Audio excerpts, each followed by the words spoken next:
কথাটি বলা শেষ করতে করতে পঙ্কজ জায়সার মাথায় চড়ে চাটি মারল, অকথ্য ভাষায় গালি দিল, রেগে তাকিয়ে বলল, তুই গত 5 মাস ধরে একই বলে উড়াস আমার সাথে। যাকেই ভালো লাগে তুই বলিস বিয়েটা, নইলে কস বয়ফ্রেন্ড আছে। সমস্যা কি তোর? হ্যাঁ, আমাকে কি সারা জীবন সিঙ্গেল রাখতে চাস?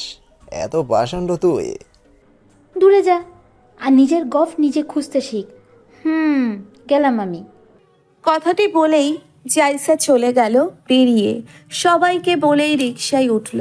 ওই পঙ্কজ খচ্চর মেয়ে শুরু করে দিয়েছে, মানে এখন পুরো ঘন্টার পর ঘন্টা মাথা খেয়ে ফেলবে।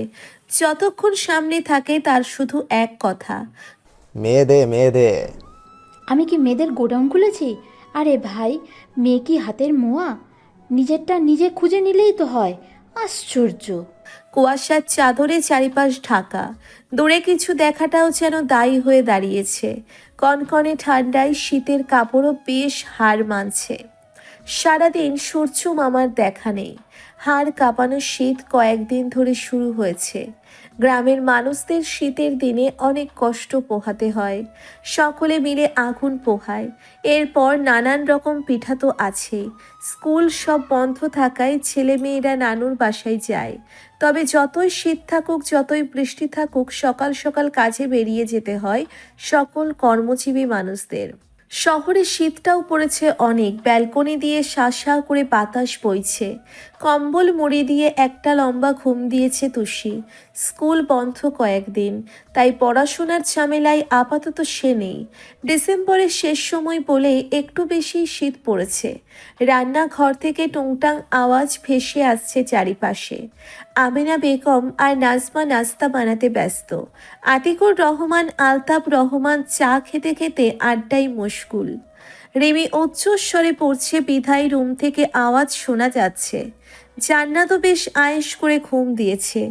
সারা রাত আহিরের সাথে কথা বলে কয়েকদিন ধরেই বেশ দেরিতে ওঠে জান্নাত। মাঝে মাঝে পার্কে দেখা করে মনের খোরাক মেটায়। আহির যতবারই বলে ভালোবাসি, ততবারই জান্নাত লজ্জায় নুইয়ে পড়ে। কথা বলতে জড়তা কাজ করে। তখনই এই মানুষটা মজা লুটার জন্যে উচ্চস্বরে হেসে বলে, এই লজ্জারাঙা মুখ দেখেই তো প্রথম দিনেই প্রেমের সাগরে ডুবে মরেছিলাম। সারা জীবনই তোমার এই লজ্জারাঙা মুখ দেখতে চাই প্রিয়তমা। জান্নাত তখন আহিরের বুকে দুমদাম কিল ঘুষি দিয়ে তবেই সে ক্ষান্ত হয়।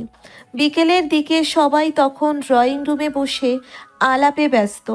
হুট করে আমিনা বেগমের কল বেজে ওঠে। তুষি দৌড়ে ফোন হাতে নিতেই দেখতে পায় তুষারের নাম্বার। তখনই মুখটা কালো হয়ে যায় তার। আজ 15 দিন হলো তার ফোন আমিনা বেগম দিয়েছে, কিন্তু একদিনও কল মেসেজ কিছুই করেনি তুষার। অথচ তুষির মায়ের ফোনে একদিন পরপরই কল দিয়ে খোঁজ খবর নেয়। এসব মনে পড়তেই ভীষণ কান্না পেল তুষির। কেন তুষার ভাই একদিনও কল করলো না? কেন আসে না? কত মাস পেরিয়ে গেছে, তবুও আসার নাম নেই। তুষি কলটা আমেনা বেগমকে দিয়েই নিজের রুমে চলে গেল। ওইখানে তুষারের কণ্ঠস্বর শুনলেই ভীষণ কষ্ট লাগবে, কান্না আসবে। রুমে গেলেই কি আর নিস্তার পাওয়া যায়? ঠিকই মন আঁকুপাকু করে কথা বলার জন্যে। আধো আধো মায়ের কথা রুমে শোনা যাচ্ছে। সকলের সাথেই যে হেসে খেলে কথা বলছে, এটা বেশ বুঝতে পারছে তুষি। তবে একবারও তার কথা ভুলেও বলল না তোষার ভাই। সকলের সাথে কথা বলেই কল রেখে দেয়। এবার কান্না যে আর বাদ মানল না। ডুকরে কেঁদে উঠল তুষি। মনে মনে কয়েকবার আওড়ালো, পাষাণ নির্দয় তুষার ভাই, ছাড়বো না, একদম কোনোদিনও ছাড়বো না। এরপর হুট করেই মনের যত রাগ পুষেছিল সব তুষারের ইনবক্সে গিয়ে ঢেলে দিল। এতদিন অভিমানে যতই ইচ্ছে করুক তবুও নক করেনি। ভেবেছে এই বুঝি তুষার একটা মেসেজ করবে, কিন্তু না, 3 মাসে একটাও মেসেজ আসেনি তুষারের আইডি থেকে। রাগে নাক তরতর করে কাঁপছে তুষির। মারার জন্যে হাত নিষ্পিস করছে। আজ কোনো তালবাহানা নয়, যা মুখে আসবে সব বলে দিবে সে। এত অবহেলা যে সহ্য করার মতো না। কাছে থাকার সময় তো খুব প্রেম দেখাতে আসে, আর দূরে গেলেই সব উধাও। কি পেয়েছে কি ওই জঙ্গলিভূত? ফুসতে ফুসতে তুষারের ইনবক্সে গিয়ে এক লম্বা মেসেজ করলো। সমস্যা কি তোমার? আমাকে একটু বলবে? আমার সাথে কথা বললেই কি তোমার খুব অ্যালার্জি হয়ে যায়, ভীষণ চুলকায়, সারা শরীর জ্বলে যায়? হ্যাঁ, তবে আসো, মলম লাগিয়ে দিই। তুষার ভাই, তুমি আসছো না কেন? আমার যে কেমন কেমন লাগে, তুমি কখনো বুঝবে না, কারণ তোমার মন বলতে কিছুই নেই। তুমি কি জানো না, এই 3টি মাস আমি কত আশা করে থেকেছি, হুট করেই ঢাকা থেকে চলে আসবে আর আমাকে ডেকে বলবে। এই বেয়াদব, দেখ সারা রাত জার্নি করে তোর জন্য চলে এসেছি, এবার আমার পা টিপে দে। না, আমার এত কিছু আশা করাটাই ভুল। তুমি যে কি, আমি তো তাই ধরতে পারি না। ভিন্ন ভিন্ন রূপ তোমার। আগে তো খুব আগে তো খুব 7 দিন পর পরই আসতে, তবে কেন এবার আসছো না বুঝতে পেরেছি। আমি আসলে তো ঢাকায় নতুন গার্লফ্রেন্ড হয়েছে, তাকে ছাড়া আসতে মন চায় না। ঠিক আছে, কোনো দিনও আমার চোখের সামনে আসবে না, নয়তো খুন করে দিবই বলে দিলাম। লেখা শেষে সেকেন্ডের মধ্যে সেন্ড করে দিল। তুষার লাইনে থেকেও সিন করার নাম নেই। 5 মিনিট অপেক্ষার পর যখন দেখলো সিন করছে না, রাগে দুঃখে ফোন বন্ধ করে বিছানায় ছুঁড়ে মারল। এরপর বিছানায় নিচেও উপর হয়ে কান্না করতে করতে একসময় ঘুমিয়ে গেল। রাতে আমিনা বেগম অনেকবার দরজা ধাক্কাধাক্কি করেছে। তুষির মা গর্জে ওঠে। নবাব জাতি হয়েছিস? মেয়েটা কখন থেকে ডাকছে, সে খেয়াল তোর আছে? বেয়াদপের বেয়াদব, মরার ঘুম কি তুই একাই ঘুমাস? কত বেলা হয়ে গেল, একটা মানুষও উঠতে বাকি নেই। 5 মিনিটের মধ্যে ফ্রেশ হয়ে নিচে আয়। আমি আর আসবো না, তবে পিঠের ছাল আজ একটাও থাকবে না। এই বলেই চলে গেলেন তিনি। জান্নাতের দিকে চোখ যেতেই ঠোঁট টিপে হাসতে দেখল। মায়ের বকা, তার মধ্যে ঘুম ঠিকমতো হয়নি, এখন আবার খবিশ আসছে। সবকিছু দেখে রাগের মাত্রা আরো দ্বিগুণ বেড়ে গেল।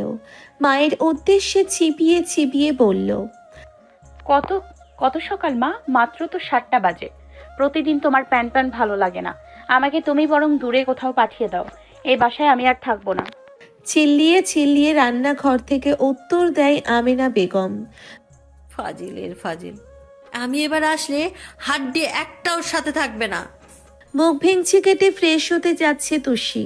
সে জানে মায়ের কথা না শুনলে কপালে দুঃখ আছে। এমনিতেই সারা রাত কান্নার ফলে মাথা ব্যথা বেড়েই চলেছে। সব হয়েছে ওই জঙ্গলি ভূতের কারণে। ততক্ষণে জান্নাত বিছানায় বসে পড়েছে।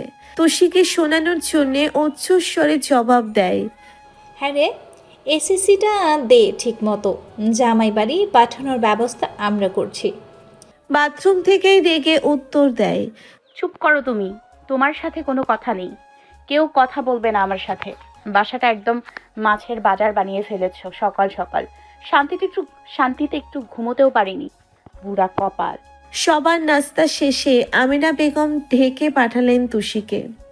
নিজের রুম থেকে তড়িঘড়ি করে আসতেই দরজার সাথে লেগে ধপ করে মেঝেতে পড়ে গেল। ব্যথায় আহ করে উঠল। আমিনা বেগম হন্তদন্ত হয়ে দৌড়ে গিয়ে ধরল তুষিকে। এরপর বিছানায় পা উঠিয়ে বসিয়ে দিল। এক পর্যায়ে তুষিকে বলল, পায়ে কি খুব বেশি জোরে লেগেছে? ঠিকমতো হাঁটতেও পারিস না, কি করব আমি তোকে নিয়ে? তুষি ওপর নিচে মাথা ঝাঁকায়। এরপর মাথায় আদর করে আমিনা বেগম আবার বলে ওঠে, আচ্ছা শোন, যে কারণে তোকে ডেকেছি, কয়েকদিন তো স্কুল বন্ধই, তোর মামা যেতে বলেছে তোকে। তার নাকি ভীষণ দেখতে ইচ্ছা করছে। একটু পর সিএনজিতে উঠিয়ে দেবে তোর বাবা। 2-4 দিন থেকে আয়, দেখিস ভালো লাগবে। কয়েকদিন ধরে দেখছি মনমরা হয়ে রুমেই শুয়ে থাকিস, এর জন্য আমিও মানা করিনি। ভাবি সকাল সকাল যেতে বলেছে। এখন গিয়ে রেডি হয়ে নে, কাজে যাওয়ার সময় তোর বাবা এগিয়ে গিয়ে দিয়ে আসবে। মায়ের এহেন কথা শুনে প্রথমে খুশি হলেও পর মুহূর্তেই মনে হলো ওই বাড়িতে যাওয়া মানে আরো কষ্ট পাওয়া। সারা বাড়িতে তুষারের স্মৃতিতে পরিপূর্ণ। তাই তুষি ভাবলো যাবে না। ভাবুক হয়ে উত্তর দিল, আমি এখন যেতে পারবো না আম্মু, পড়াশোনার ভীষণ চাপ, যাওয়া যাবে না। পরীক্ষার কয়েকদিন আগে দেখা করে আসবো। তুমি বরং মামাকে আসতে বলো প্লিজ আম্মু, প্লিজ। আমিনা বেগম চেতে গেলেন। তার বাপের বাড়ি যাওয়াই এত তালবাহানা থাকবে কেন? তাকে কি কাজকাম করাবে নাকি? দাঁতে দাঁত চেপে পড়ল। 2 মিনিটের মধ্যে রেডি হয়ে নে। আমি আর একবারও বলবো না, তবে আজ থেকে আমাকে মা বলে ডাকবি না। তোর মামাও নেই, মামিও নেই। যা এখন আমার সামনে থেকে, মেজাজ খারাপ করিস না। তুষি বুঝল মা রেগে গেছে। দীর্ঘশ্বাস ফেলল সে। অন্য কোথাও যাওয়ার কথা তুলতেই আগে আগে আমিনা বেগম একদম নাকচ করে দেয়। কিন্তু নানুর বাসার কথা একটু বললেই চোখ দুটি খুশিতে চিকচিক করে। খুশিতে গদগদ হয়ে না পারে তখনই পাঠিয়ে দিতে। অতপর হতাশ হয়ে মায়ের রুম থেকে বেরিয়ে রেডি হলো। ব্যাগ গুছিয়ে নিচে নেমে দেখতে পেলেও আতিকুর রহমান তার জন্যে অপেক্ষা করছেন। আলতাব রহমান খুব সকাল সকাল অফিসে চলে যান আর খুব রাতেই বাড়ি ফেরে। তাই জান্নাত, রেমি আর নাজমা বেগমকে বিদায় দিয়ে চলল সে নানুর বাসায়। কলিং বেলের শব্দে নূরজাহান ঠিকই বুঝতে পারল তুষি চলে এসেছে। খুশিতে আটখানা হয়ে দৌড়ে গেল দরজা খুলতে। তুষি হেসে গলা জড়িয়ে ধরল। ভেতরে প্রবেশ করে জিজ্ঞেস করলো, মামি তুমি এত সকাল সকাল আমাকে আসতে বললে কেন? বিকেলে আসা যেত না? তোমার ননদকে বলে পাগল করে দিয়েছো। ওই বাড়িতে এখন 1 সেকেন্ডও থাকা গেল না। আচ্ছা মামা কোথায়? দেখছি না যে। মাত্রই দুপুরের রান্না বসিয়েছে নূরজাহান। তুষির জন্যে শরবতের গ্লাস ওর দিকে এগিয়ে দিয়ে উত্তর দিল, তোর কথা খুব মনে পড়ছিল, তাই তো নিয়ে আসলাম তোকে। এই নে, শরবতটা খেয়ে ফেল। তোর মামার বাসায় থাকার কি কোনো ঠিক ঠিকানা আছে? অফিসে চলে গেল একটু আগে, রাতে আসবে বোধ হয়। শরবত খেতে খেতে কিছুক্ষণ গল্প করল তুষি। নূরজাহান রান্নাঘর থেকে 1 কাপ কফির মগ তুষির হাতে ধরিয়ে দিতেই তুষি না না করে ওঠে। না মামি, আমি কফি খাই না। তুমি জানো না এখন তো কিছুই খাবো না। আসো দেখি কি রান্না করো, আমিও হেল্প করি। এটা তোর জন্য নয় রে বাবা, আর তোকে কোনো কাজ করতে হবে না। আমি কি কাজ করার জন্য তোকে নিয়ে এসেছি? তুই বরং এক কাজ কর, তুষারের ঘরে গিয়ে কফিটা দিয়ে আয়। এ কথায় তুষি যেন আকাশ থেকে পড়ল। কি বলে মামি এসব? ছেলের চিন্তায় মাথা খারাপ হয়ে গেল নাকি? সে এখানে কিভাবে আসবে? নাকি সেই কানে কম শুনল? হাত পা কেমন ঠান্ডা হয়ে আসছে তুষির। কথা গলায় আটকে আছে। তবুও খুব কষ্টে অস্পষ্ট স্বরে বলে, তুষার ভাইয়ের রুম মানে কি বলো এসব? সে তো ঢাকা। নূরজাহান উচ্চস্বরে হেসে উঠল। তুষির এহেন চুপসে যাওয়া মুখ দেখে ঠোঁট টিপে হেসে বলে, ছেলে আমার সারা রাত জার্নি করে শেষ রাতের দিকে ফোন করেছে। আমি তো অবাক, এত রাতে কিছু হলো না তো? ভয়ে ভয়ে কল রিসিভ করতেই তুষার বলল, তাড়াতাড়ি দরজা খুলো মা, ভীষণ টায়ার্ড লাগছে, এখন আর দাঁড়িয়ে থাকতে পারছি না। আমি হাঁ হয়ে ওর কথা শুনলাম। এরপর দৌড়ে গিয়ে দরজা খুলে দেখি আসলেই আমার মানিক বাড়ি এসেছে। আমি যে কত খুশি হয়েছি তোকে বোঝাতে পারবো না। 3 মাস পর বাড়ি এসেছে, ভাবা যায়? আগে জিজ্ঞেস করলে বলতো পরীক্ষা মা, এখন যাব না। রাতে যা ছিল তাই খেয়ে সেই যে ঘুমিয়েছে, আর ওঠার নাম নেই। তবে আমাকে বলে রেখেছিল যাতে ফোন করে তোকে নিয়ে আসি আমি। এক দমে কথাগুলো বলেই বড়সড় দম নিলেন উনি। এরপর তুষিকে তাড়া দিয়েই রান্নার কাজে গেলেন। এদিকে এসব কথা শোনার পর তুষির হাত পা অসাড় হয়ে আসছে। শরীরে শীতের কাপড় পরলেও মনে হচ্ছে শীত যেন আরও কয়েক গুণ বেড়ে গেছে। থরথর করে কাঁপছে তুষি। মস্তিষ্ক জানান দিচ্ছে শুধু একটা কথাই, তুষার ভাই এসছে। আর এই বাড়িতে আসাটাই মস্ত বড় ভুল হয়েছে তুষির। কালকে যা তা বলে দিল, এখন কি হবে? তুষার সামনে পেলেই তো মাথা চিবিয়ে খাবে। হায় আল্লাহ, নিজের মায়ের মতো যেন কোনো মা না হয়। নিজের মেয়েকে সে খুশিতে গদগদ হয়ে বাঘের গুহায় পাঠিয়েছে। এসব ভাবতে ভাবতে কাঁপা কাঁপা পা দিয়ে তুষারের ঘরের দিকে গেল। হাত ভীষণ ঠান্ডা হওয়ায় মনে হচ্ছে গরম কফিটাও যেন হাতের ছোঁয়ায় ঠান্ডা হয়ে গেছে। হাতের কাঁপুনিতে এক্ষুনি ঠাস করে মেঝেতে পড়ে যাবে। আকাশ পাতাল চিন্তা করে ধীরে ধীরে প্রবেশ করে হালকা ফিরিয়ে রাখা ঘরে। রুম ছুঁড়ে ঘুটঘুটে অন্ধকার। আজ এমনিতেই সূর্যের দেখা নেই। তার মধ্যে সব জানালার পর্দা লাগিয়ে রাখা। ভয়ে ভয়ে বিছানার দিকে তাকাতেই দেখল সারা শরীর জুড়ে কম্বল মুড়ি দিয়ে শুয়ে আছে তুষার। এক বিন্দু পরিমাণও দেখার উপায় নেই। কফিটা টেবিলে রেখে গলা জড়ানো কণ্ঠে আস্তে আস্তে ডাক দিল। তো তুষার ভাই উঠে আবার, এই তুষার ভাই উঠে তোমার কফি খাও। অনেকটা সময় পেরিয়ে যাওয়ার পরেও কোনো উত্তর আসলো না। তুষি চুপচাপ বিছানায় বসে আবার হাত বাড়িয়ে ডাকতে লাগলো। কি হলো তুষার ভাই, তুমি কি উঠবে না? এবারও কোনো উত্তর না পেয়ে উঠে দাঁড়ালো। মনে মনে ভাবলো যে ছেলের চুরির আওয়াজেই ঘুম ভেঙে যায়, আর আজ তার কি হলো? আজকে কোনো সারা শব্দ নেই কেন? শেষে না পেরে কম্বল মাথা থেকে একটু সরিয়ে তুষারের মুখের দিকে ঝুঁকতেই দেখতে পেল কাঙ্ক্ষিত সেই মুখ। আজ কতগুলো দিন পেরিয়ে একটু চোখের তৃষ্ণা মিটল। অচিরেই গলা শুকিয়ে কাঠ তুষির। শুকনো ঢোক গিলে সারা মুখে ভালোভাবে পরক করলো। ইচ্ছে জাগলো হাত বুলিয়ে দিতে। ফর্সা মুখে নাকের পাশের তিলটা তুষিকে বেসামাল করে তুলছে। ওইদিকে বেশিক্ষণ তাকাতে পারল না তুষি। বাম হাতটা মুখের উপর নাড়িয়ে নিজেকে স্বাভাবিক রেখে বলল, এ মা, তুষার ভাই তুমি কি মরে টরে গেছো নাকি? কোনো শব্দ? তুষির কথা শেষ না হতেই দুহাতে কোমর চেপে হ্যাচকা টানে কেউ তাকে কম্বলের নিচ নিয়ে গেল। এরপর শক্ত দুহাতে চেপে নিচের আয়ত্তে নিয়ে তুষির দুই পায়ের উপর পা উঠিয়ে দিল। শেষে জড়িয়ে ধরে চুলে ভাঁজে গলায় মুখ গুজে বিরতিহীনভাবে নাক ঘষতে থাকলো তুষার। উষ্ণ নিঃশ্বাস ছাড়ছে তুষি গলায়। জোরে একটা শ্বাস নিয়ে ওভাবেই পড়ে রইল সে। এদিকে তুষি কথা বলার শক্তি হারিয়ে বসেছে। তার সাথে কি হয়ে গেল যখন বুঝতে পারল তার নিঃশ্বাস রীতিমতো ভারী হয়ে উঠেছে। বুক ধকধক করছে তুষির। সকাল থেকে যে হাড় কাঁপানো শীত লাগছিল, পরক্ষণেই তুষারের স্পর্শে সারা শরীর জুড়ে মনে হচ্ছে কারেন্টের শক লেগেছে। গলায় খোঁচা খোঁচা দাড়ির স্পর্শ নিতে পারছে না। মনে হচ্ছে এই বুঝি প্রাণ পাখি উড়ে যাবে। অন্যরকম অনুভূতিতে গরমে সারা শরীর চলে যাচ্ছে। তুষারের গরম নিঃশ্বাসে পাগল পাড়া হয়ে যাচ্ছে তুষির মন। গলা কাঁপছে ভীষণ। তুষার যেভাবে ধরে রেখেছে নড়ার এক বিন্দু পরিমাণ জো নেই। চোখ খিচে ওভাবেই শুয়ে রইল সে। তুষার গলায় হালকা ঠোঁট চেপে ধরল তুষির। এহেন কাণ্ডে তুষির হার্টবিট ফাস্ট হয়ে বুকে ওঠানামা করছে। তুষির অবস্থা বেহাল বুঝতে পেরে হেসে হেসে নেশাতুর গলায় বলল তুষার, আমি একটু ধরলেই নুয়ে পড়িস, আবার আমার সাথে লড়তে আসিস। শোন, আমি বলেছিলাম তুই না বলা পর্যন্ত আসবো না। আর কি যেন বলেছিলি, পা টিপে দিবি? থাক, তুই বরং বিয়ের প্রতি রাত পা টিপে দিস, আজ বরং আদর খা। কোনো জবাব দিতে পারল না তুষি। গলার কাছে কোনো কথাই আসছে না।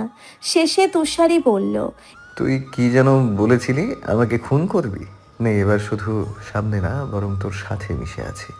খুন করাটা আরো বেশি সহজ করে দিলাম। দেখি কি করিস তুই। তোর অবস্থায় এখন ছেড়ে দে বা কেঁদে বাঁচি, আর তুই করবি খুন? How funny. এই বলেই আরো শক্ত করে চেপে ধরল। তুষি চোখ বন্ধ করে জোরে জোরে শ্বাস নিচ্ছে। যতবারই তুষার কথা বলছে তার ঠোঁটের স্পর্শ একদম গলায় গিয়ে লাগছে। নিজেকে সামলানো কঠিন হয়ে দাঁড়িয়েছে তুষির।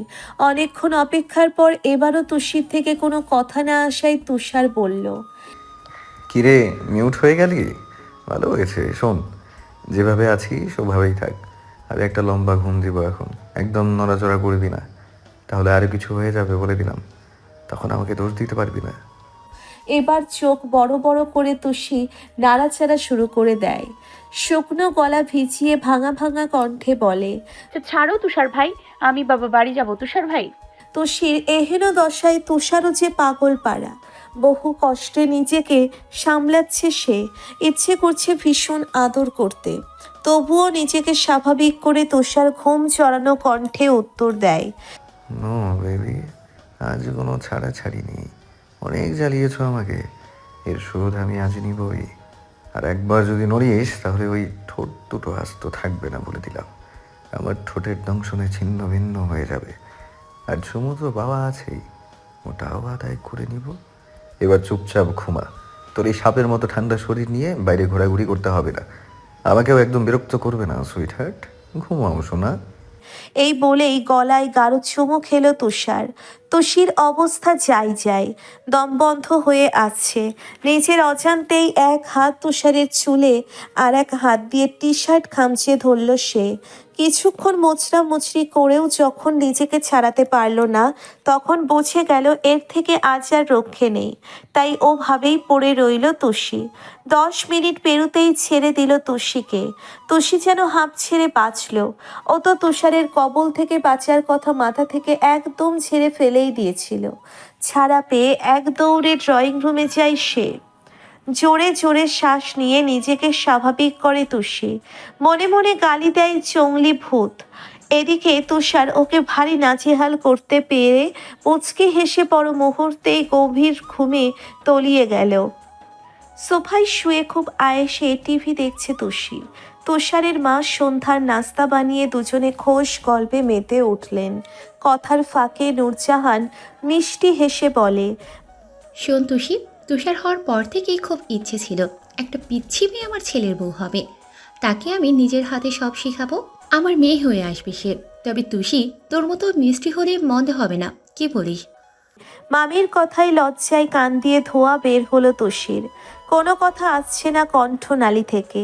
তুষি জানে মামি মজা করছে ওকে নিয়ে, তবুও না বোঝার মতো ভাব নিয়ে জবাব দেয়, বেশ ভালো তো, তোমার ছেলেকে ক্লাস 5-6 এর মেয়ে দেখে বিয়ে করিয়ে নাও। পিচ্ছি বউও পেলে, আবার তখন দেখবে ঢাকা 3 মাস কেন 3 দিনও ঠিক মতো দূরে থাকতে পারবে না। ছেলে তখন তোমার কোলেই ফিরে আসবে। তুষির কথায় হা হা করে হেসে দিল নূরজাহান। এরপর বলে, আমার কোলে নাকি তুষির? কাকে ছাড়া থাকতে পারবে না? তুষিকে ছাড়া? তাহলে কি বলিস? ভাইজানকে বলবো? তুষির অবস্থা মানকা চিপার মতো। এখানে আর এক মুহূর্তও থাকতে পারছে না সে। মনে হচ্ছে মাটি খুঁড়ে ভেতরে ঢুকে যেতে। এই মা ছেলে দুজনে মিলে শুধু লজ্জা দেওয়াই ব্যস্ত থাকে। কি পেয়েছে কি তুষিকে? সোফা থেকে উঠেই দৌড়ে ঘরে যেতে যেতে উত্তর দেয়, মামি সবসময় এমন কারো ভালো লাগে না। নূরজাহান গলা ফাটিয়ে হাসতে হাসতে নাজেহাল। মেয়েটা ভীষণ লাজুক, কিছু বললেই নুইয়ে পড়ে। তুষার বিকালেই বন্ধুদের সাথে ক্রিকেট খেলতে গিয়েছে। এরই মধ্যে আজাদ হোসেন রুম থেকে বের হলেন। এভাবে বউকে হাসতে দেখে জিজ্ঞেস করলো, কি হয়েছে নূর? পাগল টাগল হলি নাকি? এভাবে হাসছো কেন? পাগল শব্দটা শুনেই হাসি আপনা আপনি থেমে গেল। কপট রাগ দেখিয়ে বলল, কি বললেন? আমি পাগল? আপনি পাগল? আপনার ছেলে তো আস্ত পাগল। আচ্ছা আচ্ছা, যাও, সবাই পাগল, তুমি শুধু ভালো। এবার বলো, হাসছো কেন? তুষি কই, দেখছি না যে। এরপর নূরজাহান তুষির কথা সব খুলে বললেন। তা শুনে হু হু করে দুজন হেসে উঠল। রুম থেকে তুষি হাসির শব্দ পেয়ে কান চেপে কম্বল মুড়ি দিয়ে শুয়ে পড়ল। না, এসব শোনা যায় না। কি লজ্জা কি লজ্জা!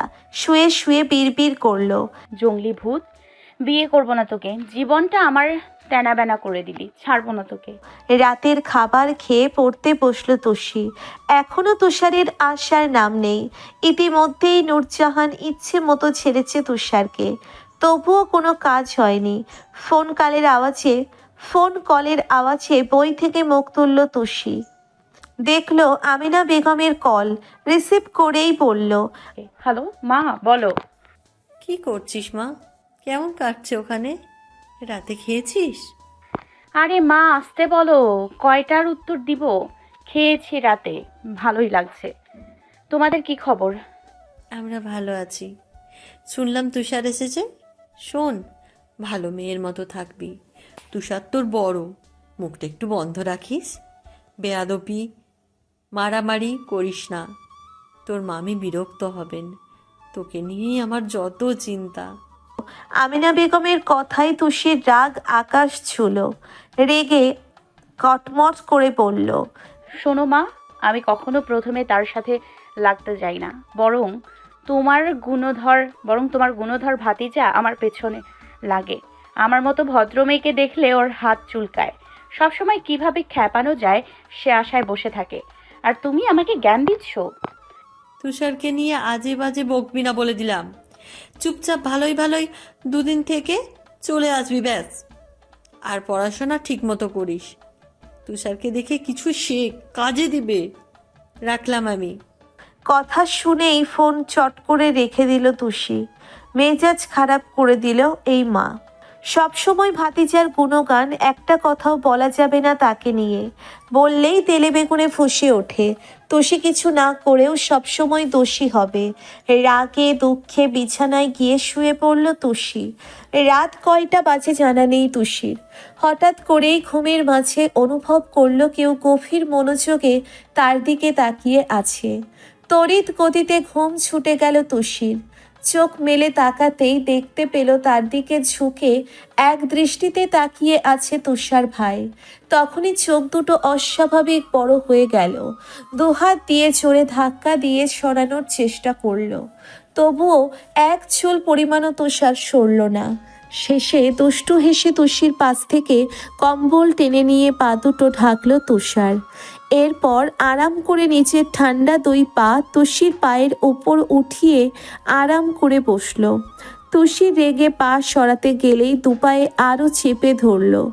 মুখটা অসহায়ের মতো করে বলল, তুই যে ঘুমের মাঝেও ফুসফুস করিস, আজে বাজে আমতা আমতা করে কি কি যেন কথা বলিস, তা তো আমার জানা ছিল না। জানিস, আমার খুব কষ্ট হচ্ছে তোর বরের কপাল দেখে। হিস, কি পোড়া কপাল তার। মুখটা অসহায়ের মতো করে বলল, আমি ঘুমে ফুসফুস করি নাকি ঘুসঘুস করি, তাতে তোমার শ্বশুরের কি? হায় রে তুষু, শোন, আমার শ্বশুরেরই তো বড় সমস্যা। তার মেয়ে ভাবে ঘুমের ঘরে ফুসফুস করবে, দেখা যাবে তোর জামাই বিয়ের রাতে হার্ট অ্যাটাক করে মারা যাবে। আইজারের কথা। তুমি যে এতক্ষণ বসেছিলে, তোমার তো এখন হার্ট অ্যাটাক করে হসপিটালে থাকার কথা। তবে তুমি এভাবে স্বাভাবিক হয়ে বসে আছো কি করে? ফালতু কথা যত সব। আরে আমি তো স্ট্রং বয়, আমার সাথে তুই সবার তুলনা দিলি শ্বশুরের মেয়ে। শোন, তোকে সামলাতে আর তোর আজেবাজে সব অভ্যাস শুধুমাত্র আমিই মানিয়ে নিতে পারবো। মির্জাফর শ্বশুর যে কেন তার ডাইনি মেয়েটাকে দিচ্ছে না তাই বুঝতে পারছি না। তুই কি বুঝতে পারছিস, যাকে তুই বিয়ে করবি তার জীবন দুদিনেই ডাইট। সব বদভ্যাস তোর মধ্যেই আছে। তুষি দাঁত কটমট করে বলল। তুষারের কথা শুনে তুষির নিজের গালে নিজেরই থাপ্পড় দিতে ইচ্ছে করছে, তবুও তুষি শক্ত করে জবাব দেয়, তুমি এত রাতে এই বাজে বকতে এসছো? হ্যাঁ, যাও বলছি, ঘুমোতে দাও। ধুর, কাঁচা ঘুম দিল একদম নষ্ট করে, জঙ্গলি ভূত। জঙ্গলিদের মতো কি আমার দু হাতের নখ দিয়ে তোকে খামচি দিয়েছি? না করেও যখন দোষী হলাম, তবে আয় দিয়ে দিই কয়েকটা খামচি। এসব ফালতু কথা বিরক্তকর। তোর হাতের ওই নখ দিয়ে খামচে দিয়েছিলি না, এখনো দাগ আছে। এই দেখ, কি ভয়ঙ্কর রাক্ষসী বাবা, আসল জঙ্গলি তো তুই। তুষির দুই ভ্রু কিঞ্চিত করতেই গলা পরিষ্কার করে তুষার বলে, আচ্ছা আয়, তোর কানে কানে একটা জরুরি কথা আছে, এজন্যই এখানে আসা। বলেই চলে যাচ্ছি। সত্যি তো চলে যাবে? হ্যাঁ রে শালি, তিন সত্যি। তুষি শান্ত হয়ে এগিয়ে ঝুঁকে যায় তুষার সামনে। তুষার শয়তানি হাসি দিয়ে বলে, যাব বাবা, তাই বলে ওড়না টোনা সব রেখে চলে আসবি? অবশ্যই এভাবেও দেখতে খারাপ লাগছে না। আমার মতো ভদ্র ছেলেকে তুই ফাঁসাতে যাচ্ছিস, তা বেশ বুঝতে পারছি আমি। ছি ছি দুশু, এই ছিল তোর মনে? তবে এইভাবেই সবচেয়ে বেশি হট লাগছে। তুষারের কথায় নিজের দিকে তাকিয়েই চট করে দূরে সরে তুষি। চোখ দুটো বন্ধ করে মনে মনে হাজার গালি দিল তুষারকে। লুচু কিভাবে তাকায়, ছি। আবার তুষিকে বলতে আসে সে নাকি ফাঁসাবে। আজ তো শয়তান একটা। সব দোষ মন মানুষের। কে জানতো এত রাতে এ ঘরে আসবে। দুঃখে কান্না পেল তার। ইদানিং একটু বেশি লজ্জা দিচ্ছে তুষারের বাচ্চা। তুষি অস্পষ্ট স্বরে শুধালো, তুমি কি যাবে নাকি আমি চিৎকার করব? দাঁড়াও, মামিকে ডাকছি। আমি শয়তানের শয়তান। তুষার অসহায়ের মতো মুখের ভান করে বলল, আহা, সত্যি বললেই রেগে যাস কেন? আয়, কথা আছে। কথাটি বলেই ঘুমাতে যাবে। আমারও ভীষণ ঘুম পাচ্ছে। এই বলেই হাই তুলল তুষার। তুষি চুপ করে রইল। কোনোভাবেই সে আর কাছে যাবে না। অবশেষে তুষারের তারাই একটু কাছে গেল। না হলে নাকি এই ঘর থেকে এক চুলও নড়বে না ওই বনমানুষ। বলি কি, সত্যি কি প্রেম করিস নাকি? যেভাবে আমতা আমতা করে যা তা বললি, এসব তোর বাবা জানে নাকি আমি নিজে জানানোর দায়িত্ব নিব? তুমি এত রাতে এসে ফজলামি পেয়েছো? হ্যাঁ, মজা করছো আমার সাথে? যা বলছি, কেন এসছো এই ঘরে? এ মা, রেগে যাস কেন?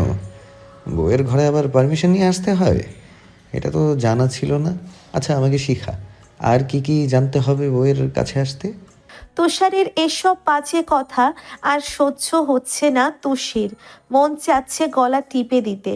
আজ তো শয়তানের মূল এই ছেলে, ফাজিলের ফাজিল। আর মা তুষিকে জ্ঞান দেয়। এসব যদি মায়ের চোখে দেখাতে পারতো তবে বুঝতে কত বড় খচ্চর এই তুষার। হুট করেই তুষিকে শান্ত হয়ে যেতে দেখে তুষার বুঝলো মেয়েটার ঘুমে চোখ নিভু নিভু হয়ে এসেছে। টুপ করে তুষির মুখের দিকে এগিয়ে গালে চুমু খেয়ে নিল। এরপর দুষ্টুমির ছলে বলল, হ্যাপি নিউ ইয়ার তো সুচন্নি।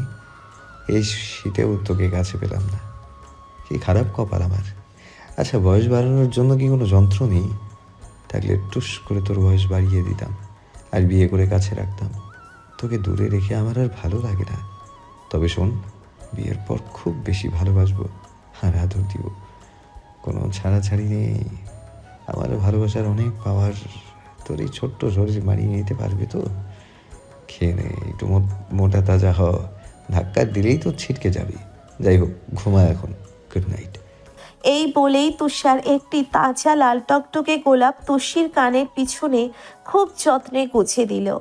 এরপর হন হন করে নিজের রুমে চলে গেল। এদিকে তুষি এখনো রোবটের মতন বসে আছে। এটা কি করে গেল তুষার ভাই? জলজ্যান্ত একটা মেয়েকে এভাবে একটু একটু করে মারার প্ল্যান করছে। তুষারের কথাগুলো ভাবতেই দুহাতে মুখ ঢেকে জোরে শ্বাস নিল। লজ্জায় কথা বেরুচ্ছে না। ঘুম যেন মুহূর্তেই উধাও হয়ে গেল। তুষারের মুখ থেকে বউ কথাটি বারবার কানে বাজতে লাগলো। থর থর করে কাঁপতে থাকা হাত দিয়ে কানের পিঠে গোজা গোলাপটি নাকের সামনে এনে জোরে শ্বাস নিয়ে আস্তে করে বিড়বিড় করলো, বউ? তুষার ভাইয়ের বউ? লজ্জায় নাক গরম হয়ে গেল তুষির। হাতে থাকা গোলাপের দিকে তাকিয়েই এভাবেই পড়ে রইল সে। এ যে কিশোরী জীবনের তুষারের থেকে প্রথম পাওয়া গোলাপ। মনের মাঝে লাল নীল প্রজাপতিরা উড়ে বেড়ালো সারাক্ষণ। শীতের দুপুরে হালকা মিষ্টি রোদ উঠেছে। তুষি সবেই বাথরুম থেকে গোসল করে বের হলো। চুল থেকে টপ টপ করে পানি পড়ছে, যার ফলে টাওয়াল দিয়ে ভালোভাবে পেঁচিয়ে রেখেছে তুষি। প্রচণ্ড শীতে থরথর করে কাঁপছে সে। ড্রেসিং টেবিলের কাছে বসে হাতে পায়ে প্রসাধনী ব্যবহার করে নিল। আজ আকাশে তেমন সূর্যের তাপ নেই। এই আছে তো এই নেই। মনে হচ্ছে সূর্যি মামা লুকোচুরি খেলছে। তুষি রুম থেকে বের হয়ে নূরজাহানকে উচ্চস্বরে ডেকে উঠল, মামি, ও মামি, আমি একটু ছাদে যাই। রুমে ভীষণ শীত, একদমই টিকতে পারছি না। নূরজাহান নামাজ পড়ে মাত্রই বসেছিলেন। তুষির কথায় তাড়াহুড়ো করে বের হয়ে জবাব দিল, খেয়ে যা, এরপর যত খুশি ছাদে বসে থাকিস। না মামি, এখন একটু খিদে পাইনি, বিশ্বাস করো। তুমি খাও, আমি কিছুক্ষণ পর নিজে নিজেই বেড়ে খাবো। গেলাম আমি। কথা বলেই ছুটল ছাদের উদ্দেশ্যে। ছাদে ভালোই রোদ থাকে। শীতের সময় পিঠা রোদ গায়ে এসে পড়ে। এদিকে নূরজাহান হন্তদন্ত হয়ে বলল, এই তুষি, এখন যাস না, খেয়ে তো যা।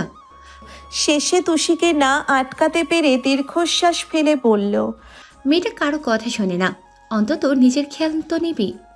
হতাশ হয়ে খাবার টেবিলের সব গোছগাছ করতে চলে গেল। এরই মধ্যে তুষারও বাইরে থেকে এসেই নূরজাহানকে তাড়া দিল। বলল, আম্মু, খুব খিদে পেয়েছে, খেতে দাও। খাবার বাড়াই আছে, তুই হাত মুখ ধুয়ে আয়। তুষার এদিক ওদিক চোখ বুলিয়ে কি যেন খুঁজল।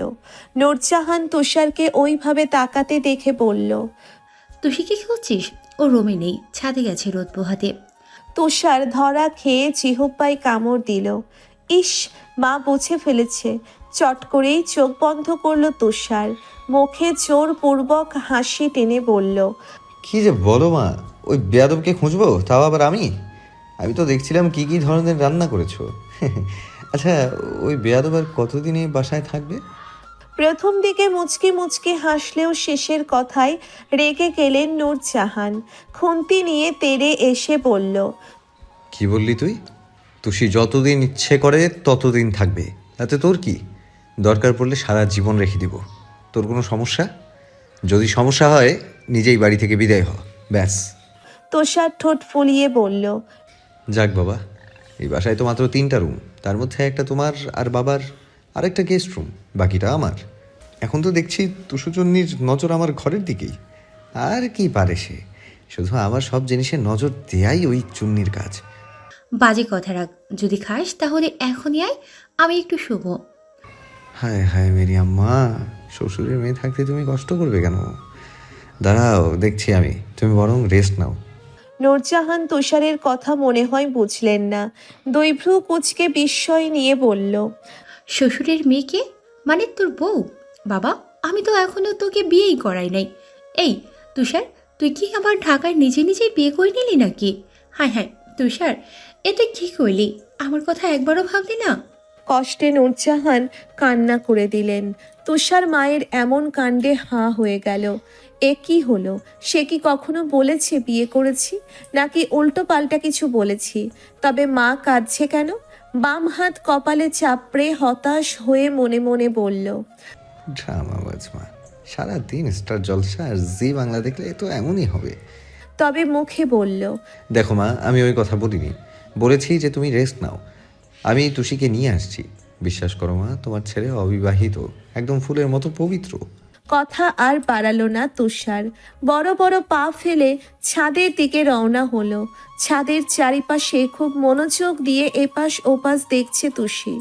অর্ধেক জুড়েই রয়েছে ফুলের বাগান। সেখানে হরেক রকমের বাহারি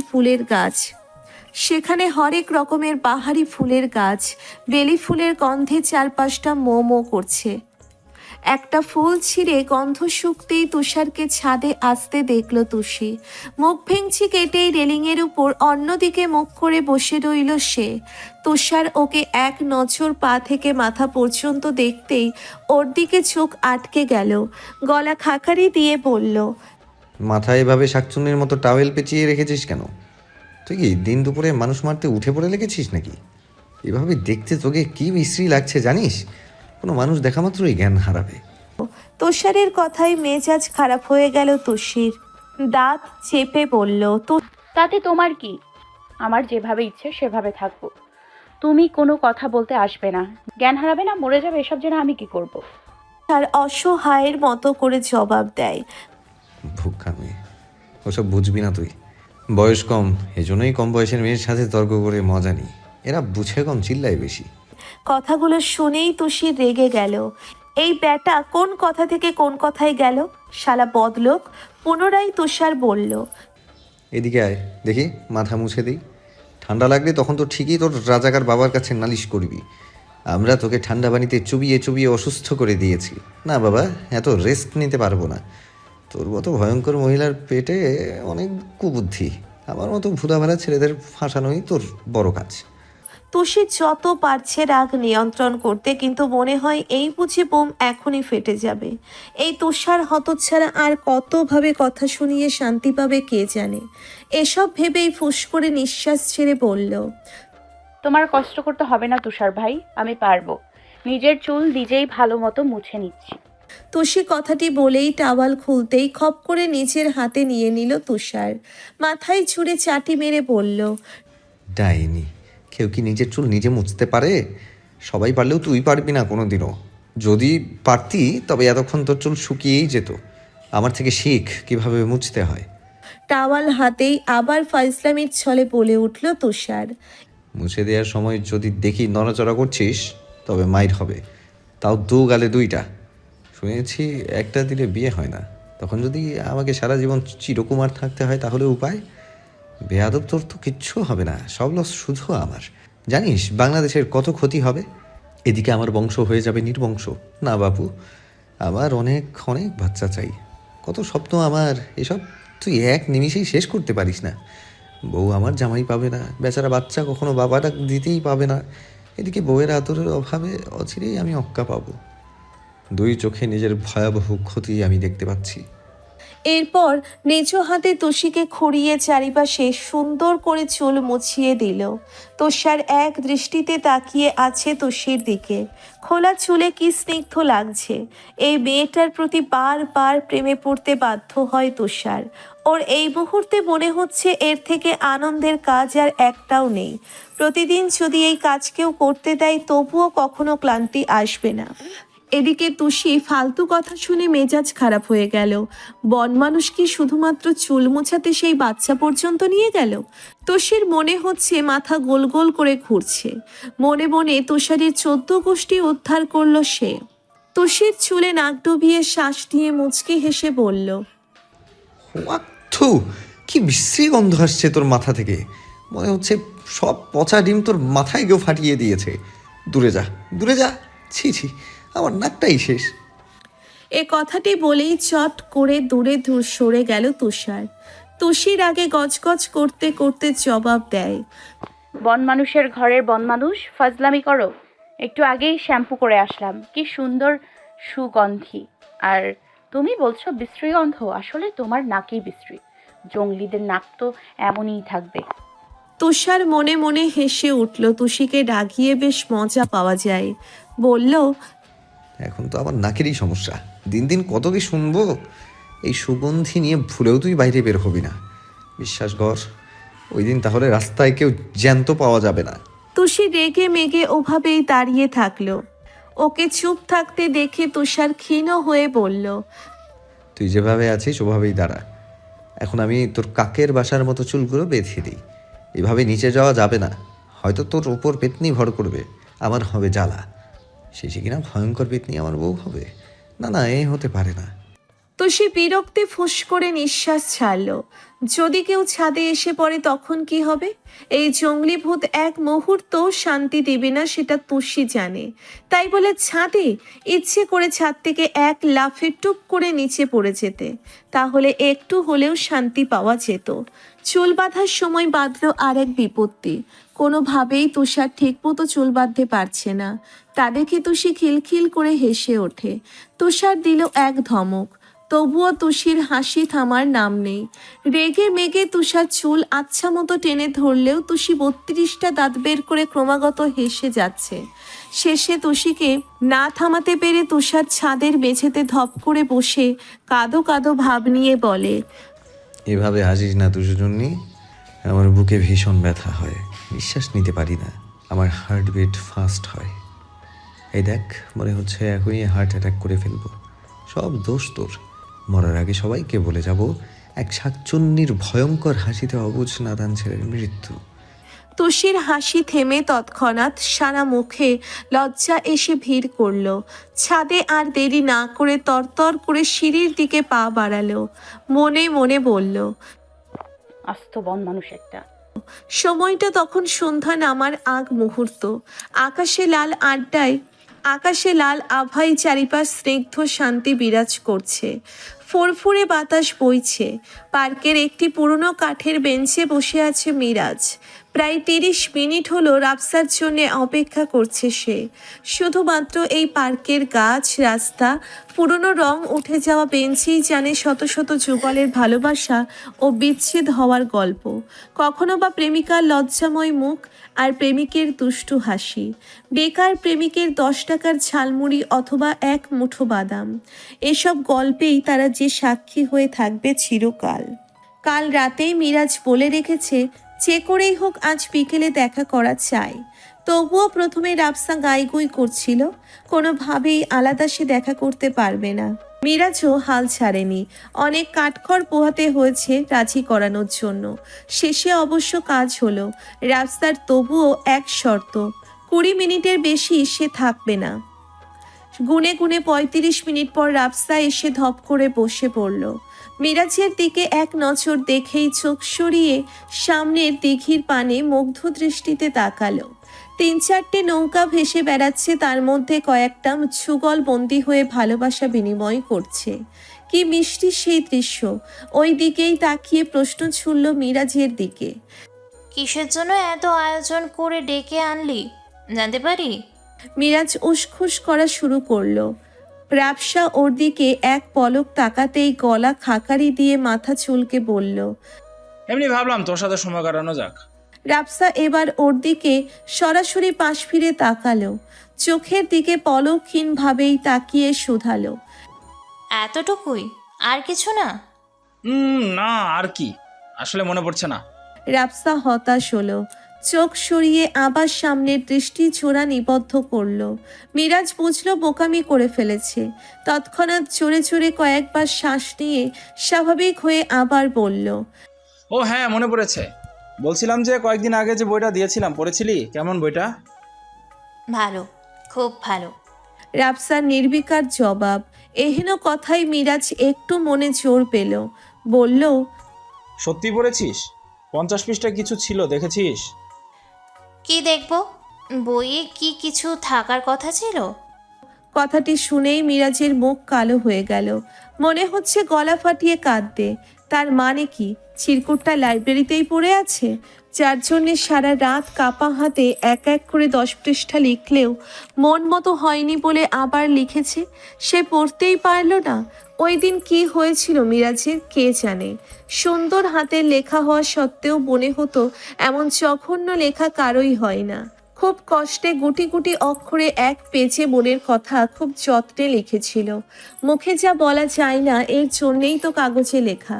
কষ্টে মিরাজের বুক ফেটে যাচ্ছে। মন খারাপ করে সেখানেই বসে রইল সে। এদিকে ইচ্ছে করেই মিথ্যে বলল রাবসা। ওই দিন বাসায় যাওয়ার পরই এক বাসায় পুরো বই পড়ার সময় সাদা একটা খাম দেখতে পায়। কাগজের ভাঁজ খুলতেই খুব যত্নে লেখা মসৃণ কয়েক লাইনের শব্দ। আমার শ্যামকন্যা। চিঠি কিভাবে লিখতে হয় তা আমি জানি না, শুধু জানি শেষ বয়সে যখন ভয়াবহ জ্বরে আক্রান্ত হয়ে বিছানায় শুয়ে থাকবো, তখন এক রাবসা আমার মাথার পাশে বসে কাঁদবে। বাম হাতের উল্টো পিঠে চোখ মুছায় আবার আমার কপালে জলপট্টি দেয় মনোযোগ দেবে। কোনো এক সন্ধ্যায় হুট করে অফিস থেকে আসার পর আমার রাবসা তড়িৎ গতিতে আমার গরমে ঘামা গায়ে লেপটে যাওয়া শার্টের বিশ্রী গন্ধ সব উপেক্ষা করে বুকে জড়িয়ে ধরবে। আমি তখন জোর গলায় বকুনি দেব। রাবসা খিলখিলে হেসে আরও শক্ত করে জড়িয়ে ধরবে। আচ্ছা শোনো, এসব ভাবনা তুই একমাত্র পারিস পূরণ করতে। আমি বন্ধু হিসেবে এটুকু আবদার তো করতেই পারি, বন্ধুর জন্য নাকি সবাই জীবন বাজিও রাখতে পারে। তুই না হয় তোর জীবনটা সারা জীবনের জন্য দিয়ে দে। বিশ্বাস করে আমি খুব যত্ন করে রাখবো পুষ্পফুল। জানিস আমি না তোর কাছে ভীষণ ভীতু। 5 থেকে 7টা লোকের মতো সামনে ভালোবাসি বলতে পারি না, প্রকাশও করতে পারি না। শুধু 1000বার বলতে চাই বিয়ে করবি আমায়। তোর ব্যক্তিগত আহাম্মক। কাগজের ভাঁজ খুলতেই খুব যত্নে লেখা মসৃণ কয়েক লাইনের শব্দ। পুরোটা পড়েই মুখে হাসি ফুটে ওঠে। চিঠিটা দেখলে যে কেউই বলবে সারা রাত জেগে ভালোবাসার মানুষের জন্য মন উজাড় করা কথাগুলো গুটি কয়েক অক্ষরে একটু করে ভালো লাগা হয়েছে মিরাজের প্রতি।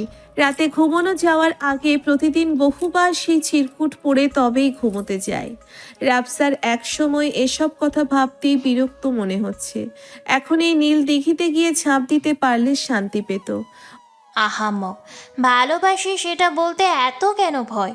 সোজা সাপটা ভালোবাসি বললেই তো হয়, তা না কি ছাইপাশ বলার জন্য সে আমাকে এখানে ডেকে এনেছে। ফোন করে বলা যেত না?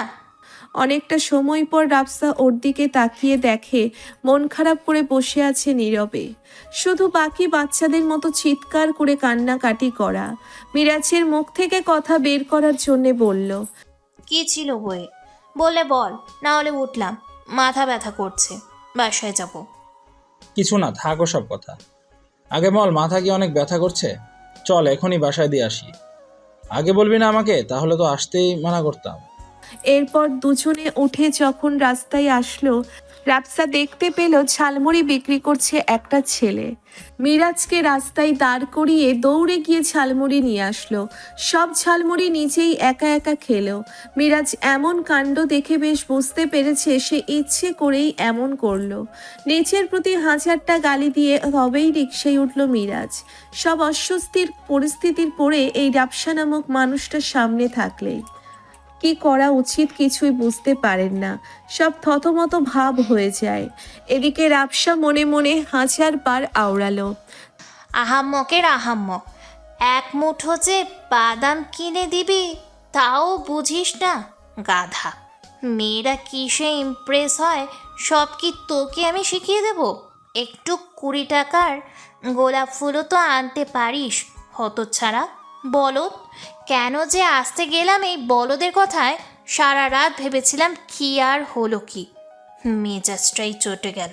ভাবলাম কিছু বলবে, কিন্তু না, আজও ফলাফল শূন্য। প্রেমপত্র লেখার সময় মনে হয় মুখের খই ফুটতেছিল। তুষার রুমে উকি দিয়েই দেখলো তুষি পড়ার টেবিলে দুহাত ছড়িয়ে ছিটিয়ে ঘুমিয়ে আছে।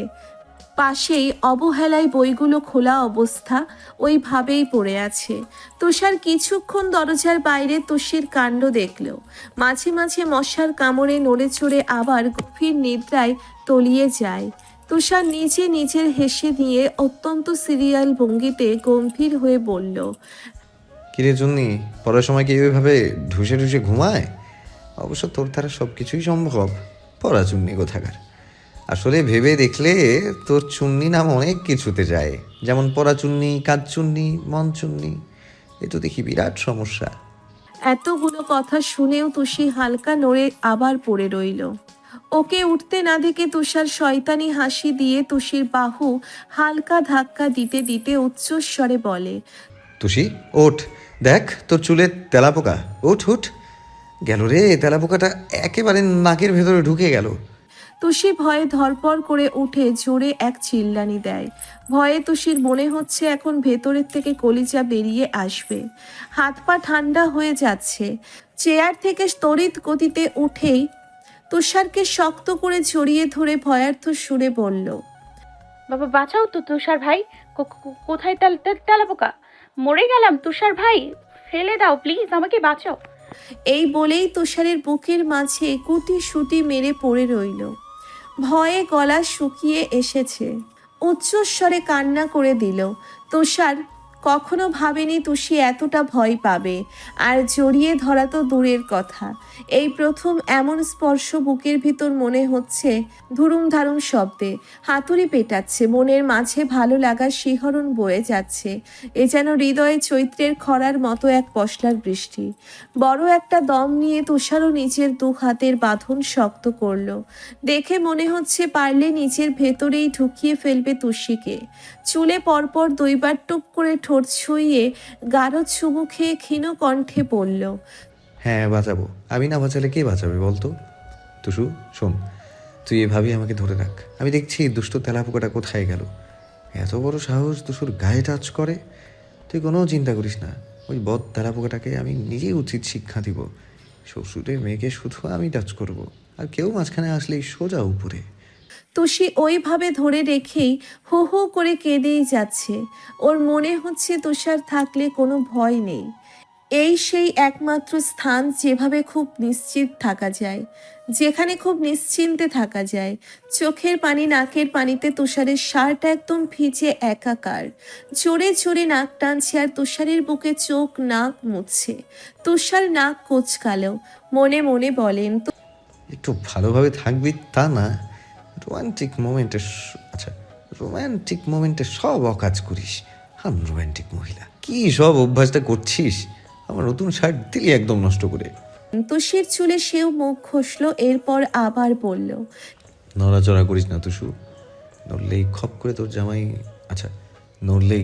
তোর জামার ভেতর ঢুকে যাবে। তুই বরং চুপচাপ আমাকে জড়িয়ে ধরে থাক।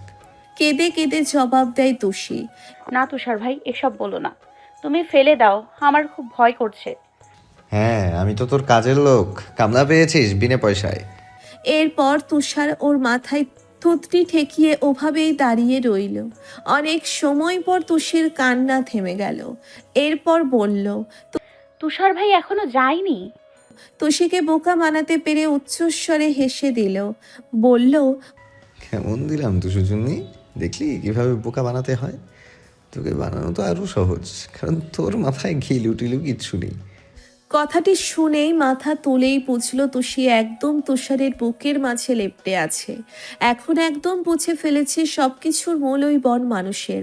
বুকে কিল ঘুষি দিতে দিতে সরে যেতে নিলেই তুষারের শক্ত বাঁধন থেকে নিজেকে ছাড়াতে পারল না। রাগে দুঃখে তুষারের গলা বরাবর নিজের 2 নখের দংশনে ছিন্ন ভিন্ন করে দিল। মুহূর্তেই তুষারের গলার কয়েক পাশে লাল বর্ণ ধারণ করল। তুষার চোখ বন্ধ করে ব্যথা সংযুক্ত করে ধাক্কা দিয়ে দূরে সরিয়ে দিল তুষিকে। এরপর চেঁচিয়ে বলল, এটা কি করলি তুই? মাথা খারাপ হয়ে গেছে? বাইরে গেলে এখন লোকে কি বলবে? আমার ইজ্জত সব লুট করে নিলি, লুচু টুসি। তেলা পোকার বাহানায় আমাকে কিভাবে আষ্টে পৃষ্ঠে জড়িয়ে ধরলি? ছি ছি, টুসু, এই ছিল তোর মনে? একদমে কথা বলেই আয়নায় ভালোভাবে গলা দেখতে দেখতে ন্যাকা কান্না করে আবার বলে, কান খুলে শুনে রাখ টুসু, তুই আমার দেহ ভাবি কিন্তু মন পাবি না। দিলি একদম আমার সর্বনাশ করে। এখন আমি বাইরে মুখ দেখাবো কিভাবে? এই জন্যই বারবার বলি, দূরে থাক, দূরে থাক। তুই খুব ভয়ঙ্কর মহিলা। আজ আবার প্রমাণিত হলো। সবাই এখন বলবে এক ভয়ঙ্কর মহিলার হাতে ছোট্ট অবুঝ বালকের ইজ্জত লুটপাট হলো। তুষি ফালতু কথায় ভীষণ চেতে গেল। তেড়ে গিয়ে বলল, নাটকের গোডাউন। তুমি পড়াশুনো করছো কেন? নাটক করতে পারো না? যা করেছি বেশ করেছি। আমাকে ভয় দেখালে কেন? আমি কি তোমার পাকা ধানে মই দিয়েছি? শয়তানের শয়তান, আস্ত চিবিয়ে খাবো আমি। রাক্ষসী, ইজ্জত খেয়েছিস তাতে মন ভরেনি, এখন আবার মাংস খেতে চাস? বিয়ের আগে এসব করলে পাপ হবে, পাপ। তুষির গা পিত্তি জ্বলে যাচ্ছে। রাগে গজগজ করতে করতে বলে, তুষার ফট করে বলে, কয়টার খবর? দেখ, এমনিতেই টি শার্টের দফা রফা করে দিয়েছিস। ভদ্রমহিলার মতো কালকে ধুয়ে দিবি। ছি তুষি, সেই শিরা তোর বাচ্চাদের মতো নাকের পানি পড়ে। কথা বলেই থুথু ফেললো বেসিনে। তুষির আগের কাণ্ডতে যে কি পরিমাণ লজ্জা করছে তার উপর খ্যাপাচ্ছে এই বনমানুষ। তবুও এক বিন্দু বুঝতে দিবে না তুষারকে। কপট রাগ দেখিয়ে বলল, তুমি কি যাবে নাকি তোমার মাথা আজ আমি ফাটিয়ে দিব, জঙ্গলি ভূত? রাজাকারের বংশধরকে নিয়ে বিশ্বাস নেই, চলে যাচ্ছি। তার আগে একটা কথা শুন। কথা বলেই আবার খুব নিকটে গেল তুষার। পকেট থেকে ছোট একটা টিপ বের করে টুক করে পরিয়ে দিল। এরপর বলল, আবার বলছি সন্তুষু, বিয়ের আগে তুই আমার দেহ পেরেও মন পাবি না, তবে বিয়ের পর দেহ মন দুটোই তোর। Bye, good night. এরপর তুষার শান্ত ভঙ্গিতেই নিজের রুমে চলে গেল। এই কথাই কি যে ছিল তুষির জানা নেই। কিছুক্ষণ আগে জড়িয়ে ধরা তুষার ভাইয়ের থেকে যত্নে পরিয়ে দেওয়া টিপ, এতক্ষণের দুষ্টু কথা সব এখনো নিজের চোখেও কুর্নিশ বাজছে। কপালের মাঝ বরাবর যত্নে পরিয়ে দেওয়া টিপটা সামনে এনে গাঢ় চুমু খেলো। নিজের কাছে এদিন পর্যন্ত যা কিছু তুষার দিয়েছে সব জিনিস যত্ন করে রেখে দিল। খুশিতে মনে হচ্ছে পাগল হয়ে যাবে আজও। পা যেন আজ থমকে গিয়েছে। বিছানায় গিয়ে বসারও এক বিন্দু শক্তি পাচ্ছে না তুষি। মনের মাঝে ভয়ঙ্কর এক অসুখ ধরা দিচ্ছে। ভালো লাগার শান্তির ঘুম আসছে। মনে হচ্ছে বুকের বাপাশে ভয়াবহ এক অসুখ শুরু হয়েছে। এটা শুধু তুষার ভাই নিজেই সারাতে পারবে। ইস, কেমন মাথাটা ঝিমঝিম করছে। ধপ করে মেঝেতে বসে কাপা কণ্ঠে বলে উঠল তুষি, দিন দিন এত কেন রোম্যান্টিক হচ্ছ তুষার ভাই? আমার ছোট মন যে এত বড় কাণ্ড কারখানা আর নিতে পারছে না। মনে হচ্ছে এই বুঝি মরে গেলাম। বুকের মাঝে মস্ত বড় অসুখ ধরা দিচ্ছে। পাখিদের মতো এদেশ ওদেশ উড়ে বেড়াতে ইচ্ছা করছে। আমার মস্তিষ্ক বারবার জানান দিচ্ছে তুষার ভাই এতটা ভয়ঙ্কর অসুখে না ফেললেও পারতে। এখন যে আমার মনকে শান্ত রাখা খুব কষ্ট হয়ে যাবে। এই জন্য সবচেয়ে দায়ী তুমি তুষার ভাই। তোমাকে বারবার ছুঁয়ে দিলে এরপর থেকে আমাকে আর দোষ দিতে পারবে না, বলে দিলাম। ভালো লাগায় চারিপাশ তুষির মনে হলো সুন্দর, অনেক সুন্দর। জানালার ময়লা পড়া পর্দাকেও তুষির পৃথিবীর সবচেয়ে সুন্দর জিনিস মনে হলো। সারা রাত অজানা এক সুখে ঢেউ খেলে গেল মনে। তুষি ভাবতে ভাবতে রাত পার করলো। তুষারকে পাওয়ার একটু একটু ইচ্ছে মনে দোলা দিচ্ছে যে। খুব কাকডাকা ভোরে ঘুম থেকে উঠে রান্না শুরু করে দিয়েছেন নূরজাহান। আজাদ হোসেন ব্যালকনিতে বসে খুব আরাম করে চা পান করছে আর খবরের কাগজ পড়ছেন। দিনটি শুক্রবার হওয়ায় অফিসে যাওয়ার তাড়া নেই। তুষারের ঘুম ভাঙার এখনো নাম নেই। নাস্তা হওয়ার পরেই তারা উঠে শুধু নাস্তা করে। নূরজাহান ব্যস্ত হয়ে সব রান্না শেষ করছে। কাল রাতেই তুষারের খালামণিকে আসতে বলেছেন তিনি। বোনের জন্যে অনেক দিন ধরেই মন পড়ছে তার। তুষারের খালা, নানু আর দুই বোন আসবে আজ। বাড়িটা সব সময় মানুষের জন্যে হাহাকার করে। সবাইকে পেয়ে বাড়ি হয়ে উঠবে জাঁকজমক। এই নিয়ে নূরজাহানের খুশির শেষ নেই। মা বোনের জন্য যা যা পারছে সব নিজে রান্না করছে। দেখে যে কেউই বলবে আজ মনে হয় আরও 5 বছর কমে গেছে তার। ছোট মেয়ের মতো দৌড়ে সব কাজ শেষে দিচ্ছে তিনি। তুষি উঠে ড্রয়িং রুমে এসে দেখলো ব্যাপক আয়োজন চলছে। আজাদ হোসেন চা খেতে খেতে জিজ্ঞেস করলো, তুষি আম্মু ঠিক মতো ঘুম হয়েছে? তুষি টিভির রিমোট হাতে নিতেই জবাব দিল, হয়েছে মানে? একেবারে জম্পেশ ঘুম দিয়েছি, এক ঘুমেই রাত শেষ। বলেই খিলখিল করে হেসে ওঠে তুষি। আজাদ হোসেনও ভাগ্নির কথায় হাসে। এরপর বলে, তা চারপাশে তাকিয়ে কি বুঝলে বলো তো? আজ এত আয়োজন কেন? তুষি ফিসফিসিয়ে তার মাকে বলল, মামা, আজ আর তোমাকে মামি পাত্তাই দেবে না, দেখে নিও। দেখছো তো প্রতিদিন সকালে আমাকে ডেকে তোলে, আজ কোনো খবরই নাই। তা ঠিক বলেছিস, নিজের বাসা থেকে মানুষ আসলে তোর মামির এভাবেই জোর বেড়ে যায়, তখন আর আমাদের চিনেই না।